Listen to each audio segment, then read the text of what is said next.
আসসালামু আলাইকুম। তুর্কি যাবেন ভাবছেন? বাংলাদেশ থেকে কিভাবে যাবেন আপনি বুঝতেছেন না কিংবা ভালো কোনো মাধ্যম পাচ্ছেন না। তো আমরা ইদানিং তুর্কিতে বেশ ভালোভাবে আমরা খুবই সুন্দর সফলভাবে আমরা কিছু ফ্লাইট দিছি।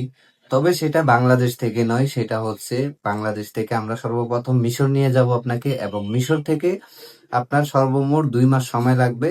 ওই ২ মাস পর হচ্ছে আপনি মিশর থেকে তুর্কির জন্য ভিসা পাবেন এবং এই সমস্ত সবকিছুই আমরা একটা প্যাকেজের মাধ্যমে করতেছি। আপনারা যদি কেউ তুর্কি যাবেন ভাবছেন লিগ্যাল ভাবে, বৈধভাবে কোনো প্রকার হয়রানি ছাড়া, আপনারা চাইলে অবশ্যই আমাদের সাথে যোগাযোগ করতে পারেন এবং আমরা 100% ভিসা দেব আপনাকে। যদি আমরা না ভিসা দিতে পারি, সেক্ষেত্রে আমরা জরিমানা দিতে বাধ্য থাকবো।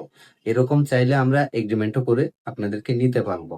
তা আপনারা যদি তুর্কিতে যাওয়ার জন্য ইচ্ছুক থাকেন, অবশ্যই আমাদের অফিসে এসে আমাদের সাথে কথা বলে আপনি দেন হচ্ছে ভালোভাবে ডিসিশন নিয়ে আপনি ফাইল জমা দিতে পারেন। তো খুবই সময় কম, আপনারা যারাই যেতে চাচ্ছেন তুর্কি তাড়াতাড়ি যোগাযোগ করুন স্ক্রিনে দেওয়া আমাদের নাম্বারে এবং চলে আসুন আমাদের অফিসে। ভালো থাকবেন, আল্লাহ হাফেজ।